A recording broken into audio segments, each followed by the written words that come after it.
Donc je vous redis bonjour. Mécanisme effecteur de l'immunité antitumorale, introduction. Je ne vais pas tarder à interrompre F9. Alors, la fonction physiologique de l'immunité humorale, ça va être de vous défendre contre les microbes qui sont extracellulaires, également contre les toxines microbiennes. Ce type d'immunité ne va bien sûr pas marcher lorsque les microbes ou les virus, les bactéries, seront à l'intérieur des cellules, où là vous serez bien content d'avoir l'immunité à médiation cellulaire. Alors les premiers qui ont mis en évidence l'immunité à médiation humorale, ça ne date pas tout de même de hier matin, puisque c'est 1890 et c'était von Behring et Kitasato. Von Behring qui a eu le prix Nobel pour ça. Alors, ça va être plus spécialement dirigé, je vous l'ai dit, contre les bactéries extracellulaires, mais également contre les champignons. Alors que tout ce qui est microbes intracellulaires et virus, ça sera l'immunité cellulaire. Alors, ça peut être un petit peu efficace contre les virus tout de même, avant que le virus ne pénètre dans la cellule. C'est-à-dire, si l'anticorps peut attraper le virus avant qu'il pénètre dans la cellule, tout de même, ça peut être efficace.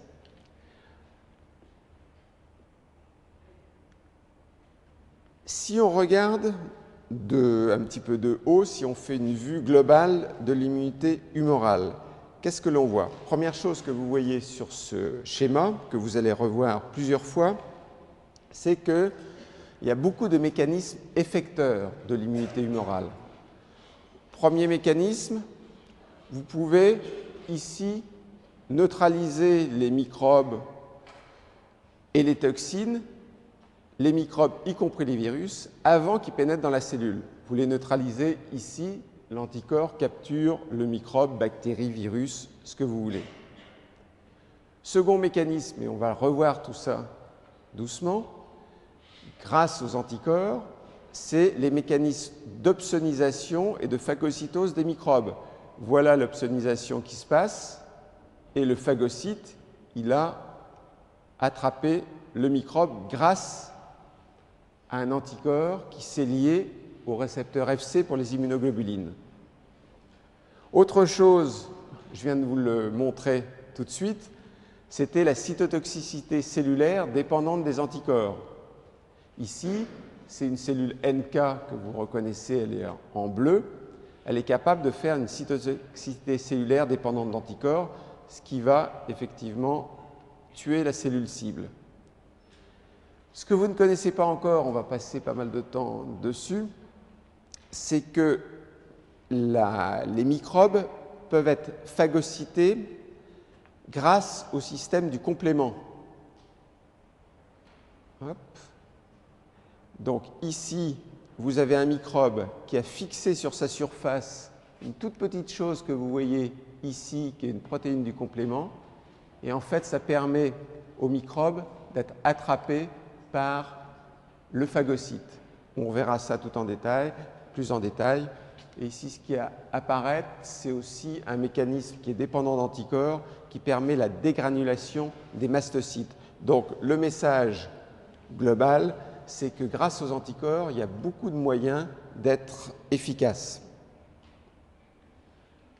Alors, les anticorps, vous savez qu'ils sont produits dans les organes lymphoïdes et dans la moelle osseuse, mais qu'ils vont être efficaces à distance des organes producteurs ou des organes, je dirais, de stockage, à distance des organes lymphoïdes, moelle osseuse, ganglions, rate.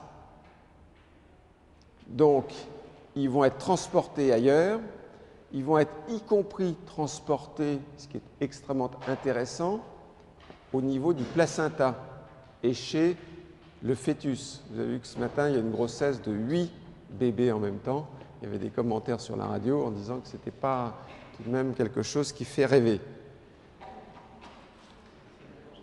8 en même temps. Alors, autre chose toujours dans une vue globale, c'est que les anticorps, ils peuvent être à vie courte ou à vie beaucoup plus longue. Alors, ceux qui sont à vie courte, c'est plutôt les anticorps qui apparaissent d'une part lors de la réponse primaire, que vous voyez ici, et qui sont produits très rapidement lors de la réponse primaire au niveau des ganglions. Ça, ce sont souvent des anticorps à vie courte, alors que ceux qui vont aller se mettre après une réponse primaire et au cours de la réponse secondaire au niveau de la moelle osseuse, ça, c'est des anticorps à vie très longue qui peuvent persister pendant des mois, voire même des années. Les cellules qui produisent ces anticorps, tout du moins, qui persistent pendant des mois, voire des années. Donc, cellules à vie courte, cellules à vie très longue qui vous permettent de produire des anticorps pendant des mois ou des années. Ensuite, lorsque ça va vers la moelle osseuse, c'est stocké très très longtemps. Ensuite, toujours dans la vue globale, la plupart des fonctions effectrices, c'est ce qui vous intéresse aujourd'hui, les fonctions effectrices.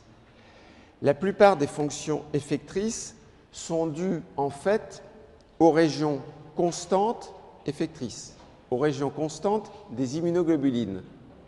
Vous allez les voir apparaître ici, et vous voyez que dans tous les mécanismes que j'ai évoqués tout à l'heure, je recommence ça, tous les mécanismes que vous voyez agir les uns après les autres, eh bien, hop, il y en a un qui a pris plus de temps, le dernier, avec le complément. Je recommence. Voilà. Eh bien, vous apercevez que les sous-classes d'immunoglobulines ne sont pas forcément les mêmes. Vous voyez qu'ici, ce sont des IgE, ici ce sont principalement des IgG, des IgA, là des IgG, IgG. Pour l'activation des protéines du complément, ce sont plutôt des IgG ou des IgM. On va revoir ça en détail. Donc, toutes ces fonctions effectrices dépendent en grande partie des régions constantes des immunoglobulines. Alors, autre chose, pour qu'il y ait ces fonctions effectrices, vous avez besoin que le lymphocyte B se transforme en plasmocyte, soit activé, et vous avez besoin, vous vous souvenez, d'une part de molécules de costimulation, B7, CD28, vous avez besoin de CD40, CD40 ligands, ça c'est toujours la même chose. Vous dites, ok, j'ai plusieurs mécanismes effecteurs, ça dépend des régions constantes des immunoglobulines. Qu'est-ce qui fait, en fait, que je vais à un moment donné, pour répondre à un virus X ou à une bactérie Y, plutôt faire des IgE, des IgA, des IgM, etc. Ben, la réponse, vous la connaissez. En fait, ça va dépendre notamment des lymphocytes T auxiliaires, selon que vous faites des TH1 ou des TH2. Par exemple, lorsque vous avez des virus et beaucoup de bactéries, ça stimule plutôt une réponse, on le verra, type TH1. Et les TH1, ça va plutôt faire des IgG. Alors je l'ai dessiné ici, ça vous connaissez la balance, mais là, ici, bactéries, virus, hop, ça fait plutôt des IgG.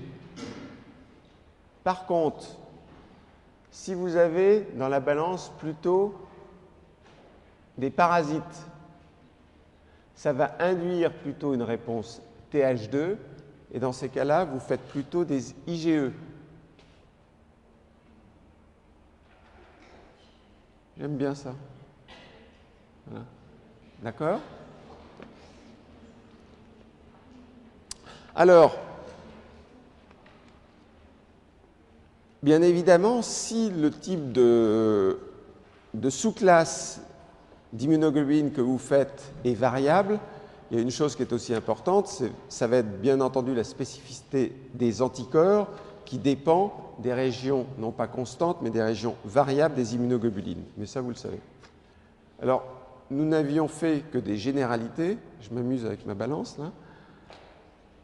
Et maintenant, on va parler de la neutralisation des microbes et des toxines bactériennes. Alors,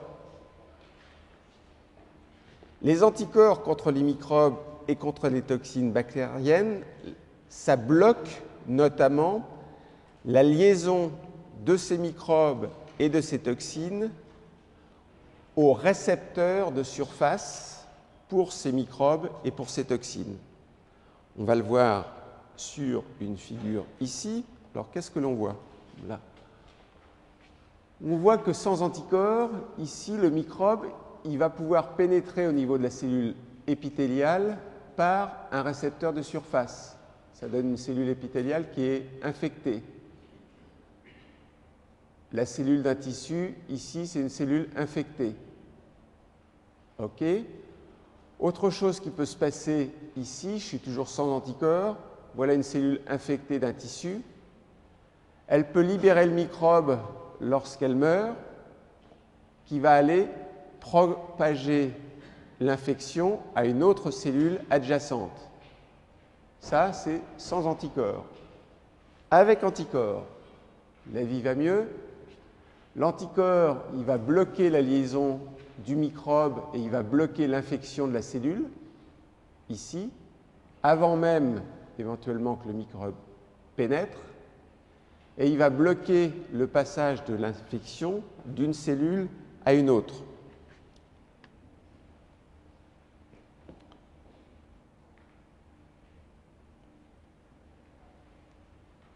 Alors, lorsque vous avez ces actions des anticorps, ça doit se fixer notamment à la surface des bactéries et ça doit se fixer notamment sur une structure bactérienne que vous connaissez bien, qui sont les pili. Les pili, c'est les structures qui sont utilisées par les bactéries pour en fait s'attacher aux cellules.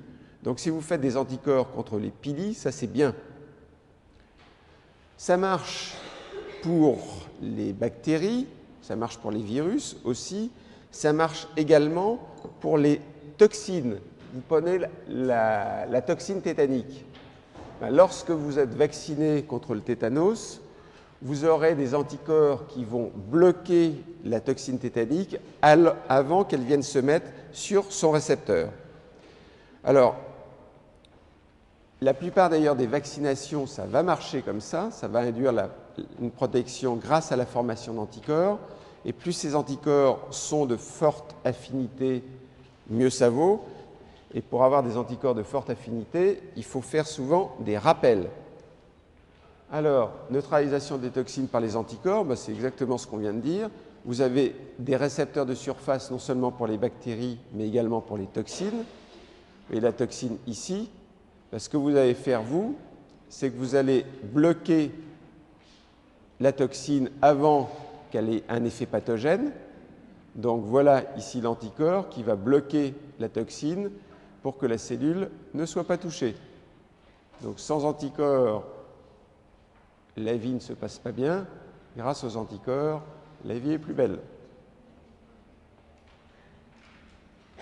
Alors, ça c'était dans tous les mécanismes que l'on avait vus ici. La première chose que vous avez vue, c'est celui-ci. D'accord? Vous avez neutralisé les microbes ou les toxines. Maintenant, vous allez faire autre chose. On va faire un mécanisme d'opsonisation qui est médié par les anticorps et qui va vous conduire à la phagocytose.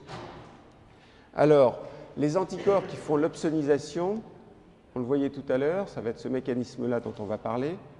Les anticorps qui font sonisation, ce sont souvent des IgG. Ils attrapent le microbe. Il y a sur les macrophages ou sur les phagocytes des récepteurs pour le fragment Fc des immunoglobulines. Donc ça va permettre ce mécanisme, une opsonisation. Qu'est-ce que ça veut dire? En fait, opsoniser, ça veut dire recouvrir. C'est-à-dire que l'anticorps, il va recouvrir en fait le microbe. Et une fois qu'il aura recouvert le microbe, le macrophage va pouvoir attraper tout à fait bien en fait la particule, le microbe qui a été recouvert, qui a été opsonisé. Alors, pour pouvoir opsoniser, il va falloir que vous ayez tout de même ce petit récepteur-là, petite courbe que vous voyez ici, récepteur pour le fragment Fc. Alors, on va regarder ce récepteur d'un petit peu plus près. Ici, opsonisation et phagocytose. Hop, anticorps, on a dit surtout des IgG. J'opsonise. Ici, j'active mon phagocyte. Vous avez ici une phagocytose du microbe et une destruction du microbe ingéré. Vous voyez comment ça se passe? Ici. Bien.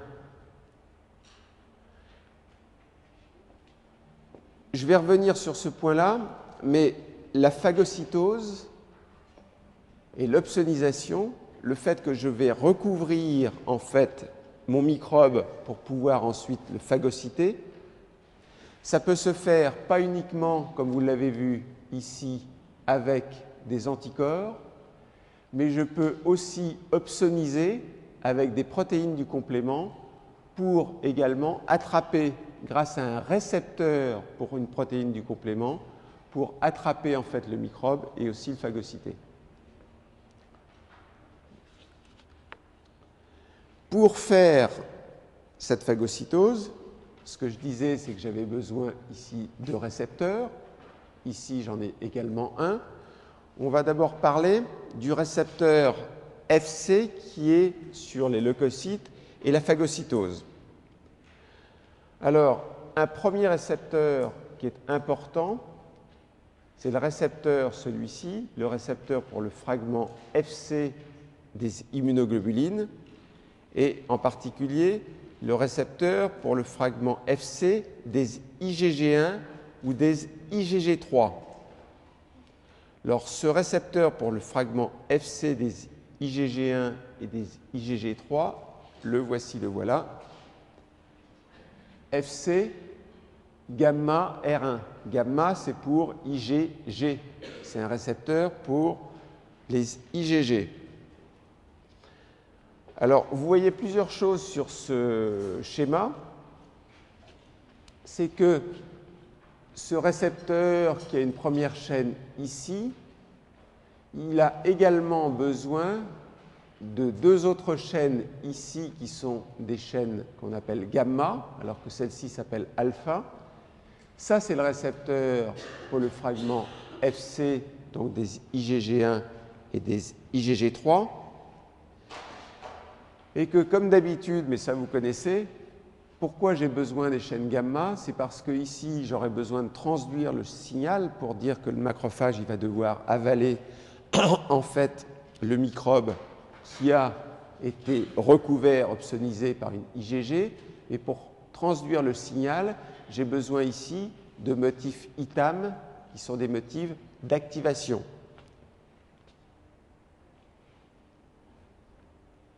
Alors, bien. Une fois, c'est un schéma que vous connaissez, sauf qu'il y a une petite nuance. Ça, c'est pour vous rappeler qu'une fois, il y a quelque chose qui est important, le microbe, avec son anticorps, qui a été attrapé par le récepteur dont vous venez de faire la connaissance, c'est en fait une structure extracellulaire. Donc, la voie, en fait, d'apprêtement de ce microbe, c'est la voie extracellulaire qui va conduire, en fait, le microbe qui va être apprêté, qui va être processé par la cellule présentatrice d'antigène ou par le macrophage pour être présenté au lymphocyte T auxiliaire. D'accord? Alors, qu'est-ce qui se passe là? Ce que j'ai dessiné, voilà. Alors là, vous voyez quelque chose qui est intéressant parce que vous dites, finalement, qu'est-ce qui se passe? J'ai opsonisé grâce à l'anticorps, mais en fait, qu'est-ce qui devient l'anticorps, lui? Il va où? Il va être digéré par lysosome, phagosome. Au passage, vous vous rappelez que j'avais rappelé que c'était lysosome, endosome quand c'était une protéine extracellulaire et que c'était lysosome, phagosome lorsque c'était une bactérie. Là, comme on parle en fait de la capture d'une bactérie, c'est bien un phagosome, mais ce qui va être processé, ce qui va être apprêté par le lysosome et le phagosome, c'est bien la bactérie qui a été attrapée grâce à l'anticorps, mais l'anticorps, qu'est-ce qu'il fait? Lui, il va revenir quasiment à la surface pour réattraper d'autres bactéries. Alors, je crois que j'ai mis un autre schéma. Oui, il est en anglais, mais il est bien aussi ce schéma-là. Alors, il vous rappelle ça. C'est-à-dire que quand vous avez un récepteur, l'anticorps, en fait, il agit pratiquement comme un récepteur. Ben, dans ces cas-là, vous allez recycler la molécule de surface. Bien. J'aime bien celui-ci. Non, je préfère celui-là. J'aime bien le retour de l'anticorps.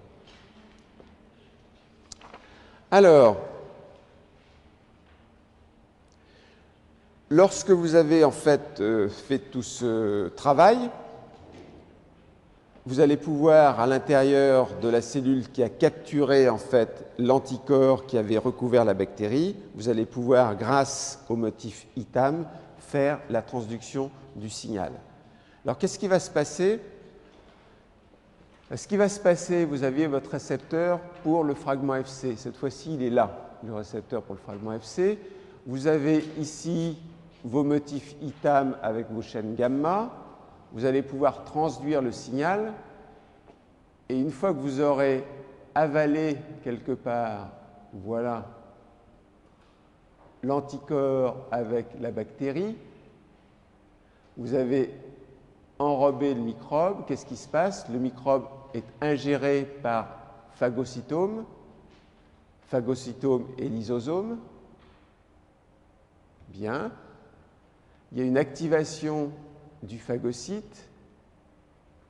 Il va y avoir destruction des microbes par des enzymes lysosomiales dans le phagolysosome, destruction des microbes phagocytés par la radicolibre et par le NO. Ça, vous l'avez déjà vu. Donc, c'est simplement pour rappeler que tout ça s'est fait grâce au récepteur pour le fragment FC. Hop, radicolibre et NO. Bien.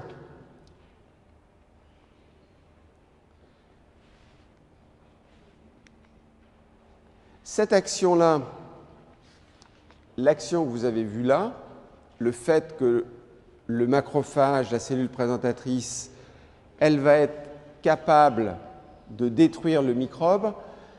Si vous avez localement de l'interféron gamma, ça marche mieux.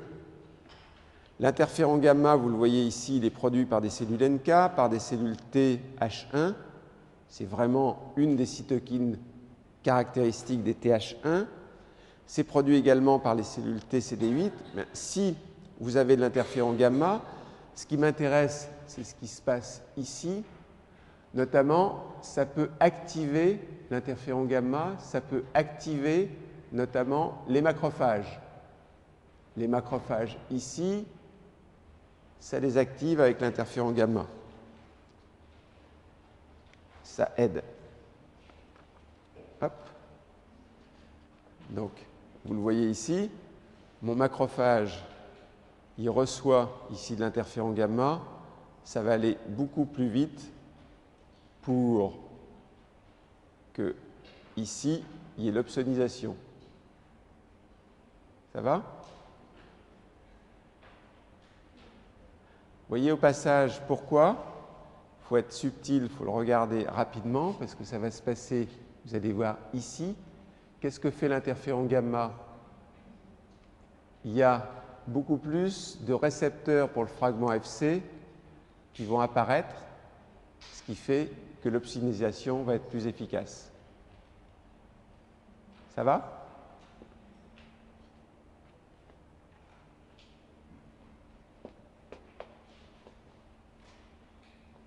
Ensuite, vous avez vu qu'il y a toute une famille de récepteurs, vous l'avez vu tout à l'heure, pour le fragment Fc des immunoglobulines. Et notamment, il y en a un qui est particulier, qui est le récepteur qui est R2b. Et qu'est-ce qu'il a de particulier, le R2b? Vous voyez que ici, les motifs qu'il a pour transduire le signal sont en fait des motifs non pas d'activation ITAM tels que vous avez vu ici, ce sont des motifs inhibiteurs. Ce sont non pas des ITAM, mais des ITIM. Motifs inhibiteurs. Ça veut dire que lorsque des immunoglobulines vont venir se lier sur ce récepteur, vous allez plutôt avoir une inhibition en fait de l'activité des phagocytes. Alors, ça a un intérêt parce qu'il y a un produit pharmaceutique que vous voyez ici qui sont des immunoglobulines intraveineuses. Ça, c'est un produit qui est encore relativement et même beaucoup utilisé, notamment pour le traitement de certaines maladies auto-immunes. Quand vous voulez traiter une maladie auto-immune, vous essayez de calmer, de baisser la réponse immune. Or, pour baisser la réponse immune, j'ai intérêt notamment à utiliser des motifs inhibiteurs. Et ce médicament, qui est encore une fois un médicament encore très utilisé, les immunoglobulines intraveineuses, vous en délivrerez à vos patientes ou à vos patients. Je dis bien patientes et patients parce que les maladies auto-immunes, c'est souvent plus fréquent chez les femmes que chez les hommes. Mais en tout cas, on ne sait pas totalement comment ça marche, on sait que ça marche, mais un des mécanismes par lesquels ça marche, on pense que ça passe par ces récepteurs Fc, gamma, R2b. Ce que vous avez vu. Bien. Donc, application. Alors, si je reviens aux différents mécanismes, vous avez vu un premier mécanisme, qui était celui qui permettait aux anticorps d'éliminer la bactérie ou la toxine avant même qu'elle atteigne sa cible. Vous avez vu un second mécanisme où les anticorps servaient à opsoniser la bactérie, le virus, à la recouvrir et à permettre aux phagocytes d'agir. Maintenant, vous allez revoir une chose où vous êtes les reines et les rois, puisque ça n'a plus de secret pour vous maintenant, les mécanismes de cytotoxicité dépendante des anticorps. Pour les mécanismes de cytotoxicité dépendante des anticorps, vous avez vu déjà qu'il y a des cellules NK qui sont capables de les faire, qu'il y a des cellules T cytotoxiques qui sont capables de les faire, ces fameuses cellules tueuses que l'on a vues tout à l'heure. Vous avez également des macrophages qui sont capables, en dehors des NK et des lymphocytes T, de réaliser une cytotoxicité cellulaire dépendante d'anticorps, ce que l'on appelle en anglais antibody cellular dépendant de cytotoxicité, c'est l'ADCC. ADCC. Antibody dépendant cellular cytotoxicité, ADCC. Alors, ADCC, vous avez besoin de récepteurs, et là vous voyez apparaître un troisième récepteur. Vous connaissiez déjà R1, vous connaissiez R2b, et voici maintenant R3. Fc gamma R3, qui va vous permettre de réaliser cette cytotoxicité cellulaire dépendante d'anticorps. Ces récepteurs Fc gamma R3 de faible affinité Ils sont en particulier présents sur les macrophages et également sur les cellules NK.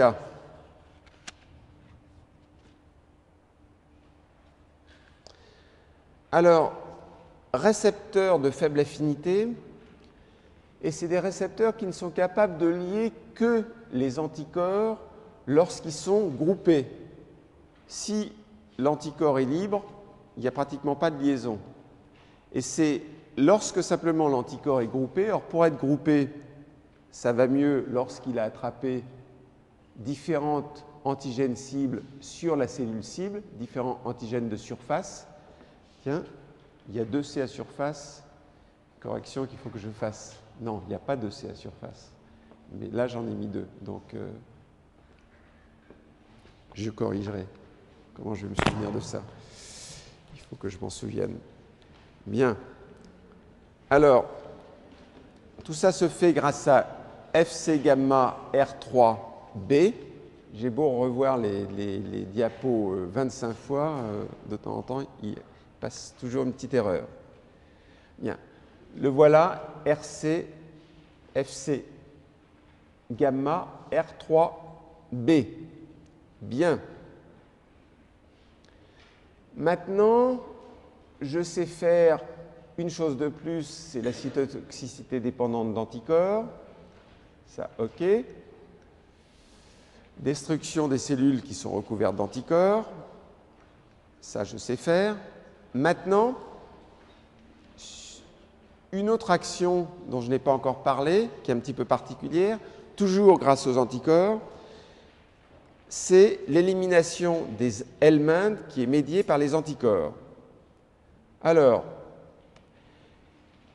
les helminths, ils peuvent être tués déjà par des IgG ou des IgA, en particulier les IgA au niveau du tube digestif.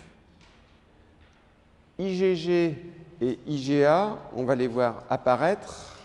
Les voilà. Ils sont ici. Et les IgG et les IgA peuvent faire un pont entre le parasite lui-même, helminth ici, et les éosinophiles. Donc, je vais éliminer grâce aux IgG, aux IgA, mais je vais également éliminer grâce aux IgE. Alors, on va regarder ça, en fait, il ne faut pas que je passe trop vite, parce que... Alors, ici, voilà des IgE. Je produis des IgE. Ici, je vais activer mes éosinophiles. Ici, là, je vais activer mes IgE. Je vais dégranuler. Ici, j'ai les IgG et les IgA qui reconnaissent l'helminth.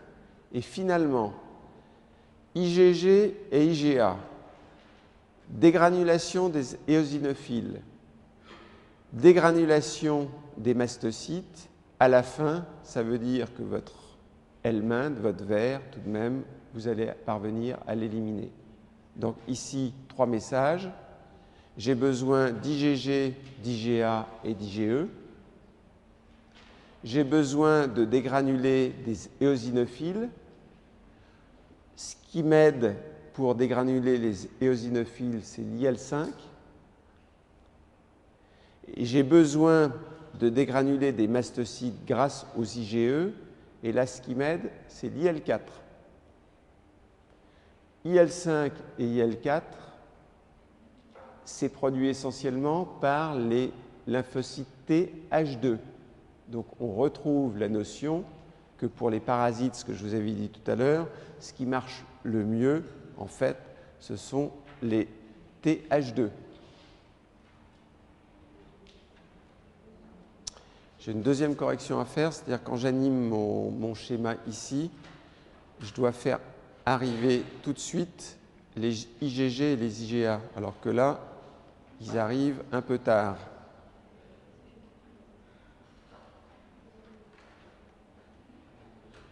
Voilà, les IgG et les IgA, je sais pourquoi, il faut que je fasse remonter. Les IgG et les IgA, on est d'accord, il faut qu'ils arrivent tout de suite. Jonathan a l'air d'être d'accord. Bien. Donc, 2 corrections à faire. Alors, on va arriver à quelque chose qui est extrêmement important, qui est un petit peu compliqué, mais on va essayer de le faire calmement, qui est le système du complément. Alors, pour l'instant, vous n'aviez pas entendu parler de ce qu'était le système du complément, mais c'est un système qui est extrêmement important dans l'immunité humorale. Ça a été découvert par Jules Bordet. Jules Bordet, vous savez qu'il a découvert beaucoup de choses, hein. Il a eu un prix Nobel pour la découverte du complément, on va en reparler tout de suite. Mais je vous rappelle que c'est le même Bordetella pertussis, c'est également Jules Bordet.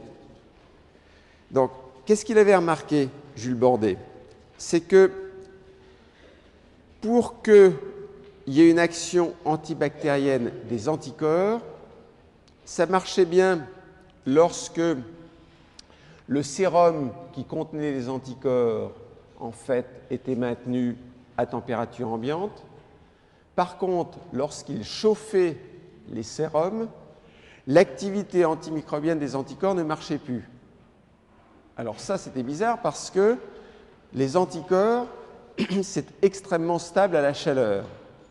Ça veut dire qu'il y avait en fait dans le sérum d'autres agents, d'autres protéines du sérum qui, elles, étaient visiblement sensibles à la chaleur. Et lorsque vous chauffiez votre sérum qui contenait les anticorps censés avoir une activité antibactérienne et visiblement autre chose, si ça ne marchait pas, c'est parce que vous aviez détruit d'autres protéines qui étaient nécessaires à l'action des anticorps pour avoir leur activité antibactérienne. Donc, le message de Jules Bordet, c'est un anticorps pour être vraiment efficace contre des bactéries, ça a besoin d'autre chose, que c'est autre chose qui complémente, voilà, l'action des anticorps. C'est visiblement sensible à la chaleur, parce que quand vous chauffez votre sérum, ça ne marche plus. Donc, il y a dans le sérum un certain nombre de protéines qui sont nécessaires à l'action, ou extrêmement utiles, à l'action antimicrobienne des anticorps. C'est le système du complément, qui sont en fait une série de protéines sériques ou de protéines qui sont à la surface de cellules. Ces protéines du complément, elles sont soit à la surface de cellules, soit dans le sérum. Et en fait, elles vont agir en cascade pour complémenter l'action des anticorps et permettre l'élimination des microbes. Alors, quand elles agissent en cascade, pourquoi? Parce que ces protéines, elles ont une action enzymatique. Donc, il y a une première protéine qui a une action enzymatique sur une seconde. La seconde acquiert à son tour une action enzymatique sur une troisième, etc. Donc, c'est des protéines en cascade qui agissent les unes sur les autres et qui ont une action enzymatique de protéolyse. Ce sont des protéases. Et ces protéines qui ont une action enzymatique sur une autre protéine, c'est ce qu'on appelle en particulier des zymogènes. C'est un nom de dessin animé, ça, zymogènes. Z-Y-M-O-G-E-N-E. Donc, c'est des protéines qui ont une activité enzymatique qui agissent sur d'autres protéines qui vont acquérir aussi une liaison enzymatique, une action enzymatique. Alors, ces protéines du complément, elles deviennent souvent actives, c'est important ça, lorsqu'elles se lient de façon covalente, c'est-à-dire solide, à la surface soit de bactéries, soit d'anticorps. Donc vous avez déjà 2 messages sur le complément. Un, ce sont des protéines qui ont des activités enzymatiques, qui agissent en cascade les unes derrière les autres. 2, Les protéines du complément, pour démarrer leur activité, elles ont besoin de se lier de façon forte, notamment à la surface de microbes ou notamment sur des anticorps. Je vous rappelle qu'elles complémentent l'action d'anticorps. Pour complémenter l'action d'anticorps, déjà, il faut qu'il y ait une première protéine du complément qui se lie soit à un microbe, soit aux anticorps.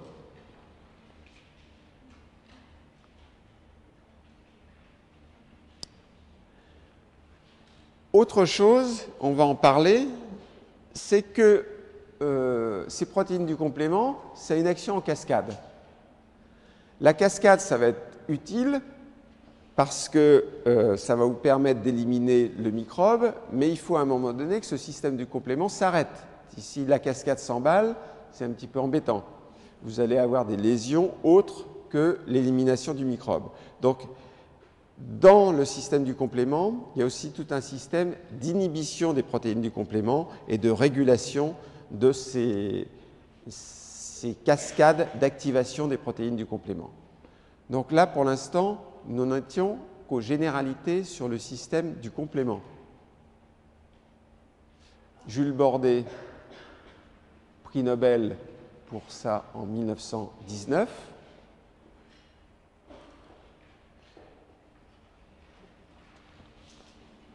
Autre schéma que vous voyez, c'est que dans les voies d'activation du complément, je regarde une chose. Ouais. Les voies d'activation du complément. Les voies d'activation du complément, il y a des étapes qui sont absolument cruciales dans ces voies d'activation du complément. Les étapes qui sont cruciales, il y a une chose qui est bizarre là, voilà, je retrouve les choses. Dans les étapes cruciales, ce sont les étapes initiales et vous avez 3 voies initiales d'activation du complément. La voie classique, la voie alternative et la voie des lectines. Alors, ces 3 voies qui sont différentes, en fait, elles ont pour but principal le même, c'est-à-dire le clivage d'une protéine du complément qui est C3. Donc ça, c'est l'activité centrale de ces 3 voies alternatives, classiques, lectines. J'ai besoin du clivage de C3. Ensuite, j'ai besoin d'une chose. Pour cliver C3, j'ai besoin de former une convertase, une C3 convertase, ici. Donc, processus central, j'ai besoin de cliver C3. Pour cliver C3, j'ai besoin de former une C3 convertase.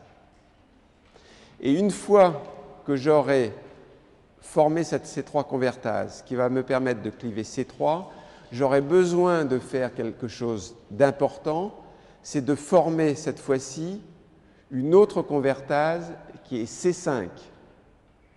Donc, le processus central, c'est clivage de C3. Pour cliver C3, j'ai besoin de C3 convertase.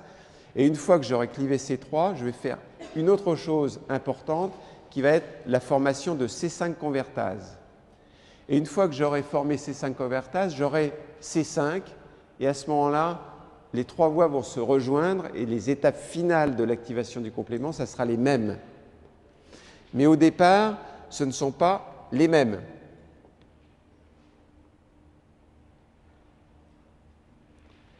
Bien. Alors, sur le plan phylogénique, la voie classique, on l'appelle classique parce que c'est la première qui a été trouvée. Mais sur le plan phylogénique, vous notez que pour agir et pour qu'il y ait cette cascade qui se passe par la voie classique, j'ai besoin d'anticorps. La formation d'anticorps, c'est l'immunité en fait adaptative, donc c'est un système qui est plus élaboré. Pour les voies alternatives et la voie des lectines, a priori, je n'ai pas besoin d'anticorps, donc c'est des mécanismes qui sont plutôt des mécanismes de l'immunité innée, de l'immunité naturelle, qui est sur le plan phylogénique un mécanisme beaucoup plus ancien que la voie adaptative, donc la voie classique où j'ai besoin d'anticorps.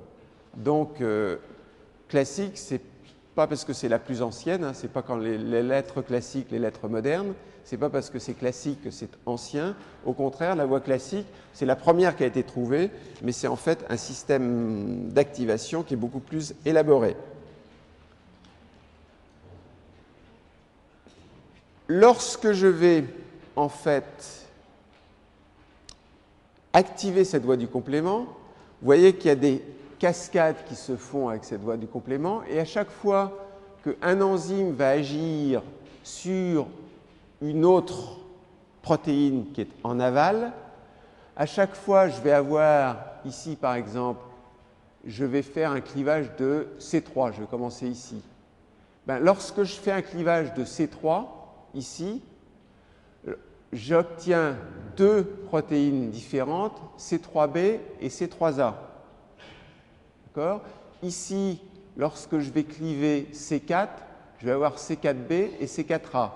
Donc, à chaque fois, quand je clive, ici, je retrouve C3b, C3a. J'ai un plus gros fragment et j'ai un plus petit. Alors, pour s'y retrouver, on observe toujours le même code. Le plus gros fragment qui reste lorsque j'ai clivé, c'est le B. Le plus petit, c'est le A.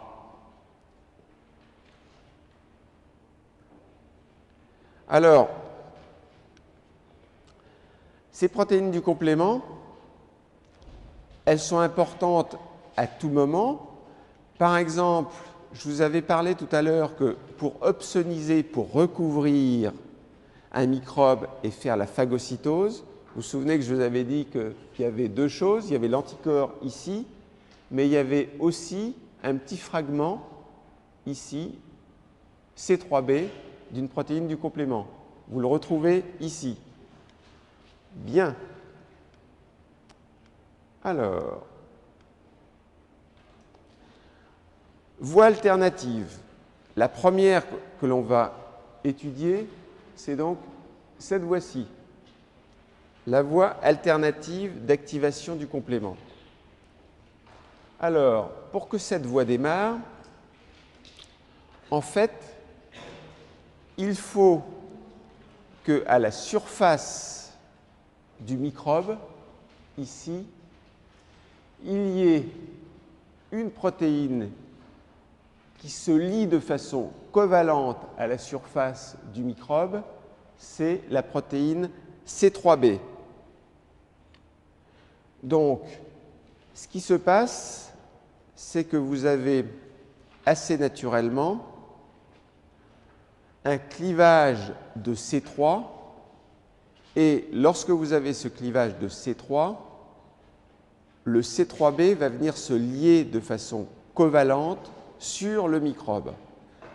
L'histoire est un tout petit peu plus compliquée qu'il n'y paraît. Voilà ici C3 qui se lie de façon covalente à la surface du microbe. Mais quand je vous dis que c'est un petit peu plus compliqué qu'il n'y paraît, c'est pour la raison suivante. C3, il est là-haut. Bien. Il y a un clivage qui se fait assez naturellement de C3. Mais lorsque ce clivage se fait naturellement, il peut se passer deux choses. Clivage qui se fait par la C3 convertase. Il y a une activité C3 convertase dans votre organisme qui est à peu près constante. Ça fait du C3b et du C3a. Vous retrouvez le code. C3b, c'est ce qu'il y a de plus gros. C3a, c'est ce qu'il y a de plus petit. Mais ici apparaît, lorsque vous avez clivé C3, ce qui se fait de façon naturelle, apparaît ici un groupement thioester. Il est là le groupement. Et il va se passer deux choses. Si C3b ici avec son groupement thioester reste, il n'y a pas de microbe, reste dans une phase liquide. À ce moment-là, dans une phase fluide, le groupement thioester se transforme et C3b est inactivé par hydrolyse. Le C3b est inactif. C'est uniquement lorsque vous avez des microbes où à ce moment-là, le C3b qui naturellement se lisait va s'attacher de façon covalente à la surface du microbe et s'attachant de façon covalente à la surface du microbe, cette fois-ci, votre C3b est actif. Donc, ce que j'étais en train de vous dire, d'abord, c'est deux choses. C'est que le complément, c'est un petit peu plus compliqué que ça n'y paraît, et que déjà, dans le domaine de la complication, lors de la voie alternative du complément, qui est donc celle-ci que vous avez vue ici, l'histoire du C3b qui vient se mettre de façon covalente sur le microbe, c'est un petit peu compliqué. Ensuite, alors on va suivre sur ce schéma-là. C'est en fait amusant, compliqué mais amusant. Alors, qu'est-ce qui se passe sur ce schéma-là? Maintenant, il y a un microbe qui a pénétré dans votre organisme, le C3b qui se baladait, qui était inactivé, il devient un C3b actif. Alors, dans ces cas-là, le C3b ici va se lier à une protéine qui est le facteur B. D'accord? Donc le C3b qui était ici tout seul, il se lie à ce qu'on appelle le facteur B. Alors, lorsque vous avez ce complexe C3b B, heureusement que vous avez des schémas, ce facteur, en fait, va être clivé, B va être clivé par le facteur D. Tout ça étant stabilisé par la properdine. Alors, j'avais C3b B, je clive B, ce qui fait que je deviens C3b BB. B qui a été clivé, ce qui reste de la grosse partie de B, ça devient BB. C3b, je me suis lié à B, je deviens C3b BB. C3b BB, c'est la C3 convertase. Et qu'est-ce que je vous avais dit? À chaque fois, j'ai besoin de quelque chose, j'ai besoin de cliver, j'ai besoin de C3 et j'ai besoin de cliver C3 par la C3 convertase. Ça y est, j'ai ma C3 convertase. Quand j'ai ma C3 convertase, je continue et là j'accélère. J'avais un petit clivage ici qui était un peu minable de C3 en C3b et en C3a. Ça m'avait permis tout de même de fixer du C3b sur mon microbe. Mais maintenant, là, j'accélère nettement. Hein. J'ai ma C3 convertase, ça y est. Donc, je peux cliver de la C3 intensément. Je clive ma C3 et je reforme du C3b. Dans ces cas-là, je mets ma C3b à côté de C3b BB. J'obtiens C3b BB C3b. C3b BB C3b, qu'est-ce que c'est? C'est ma C5 convertase.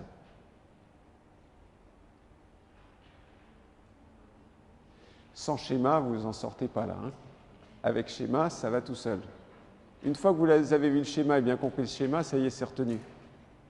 Donc ça y est, j'ai enfin obtenu ma C5 convertase et je vais pouvoir cliver une autre protéine qui va être C5 pour faire C5b, C5a. On a déjà passé 1 heure là? Eh bien, c'est amusant, ça passe vite.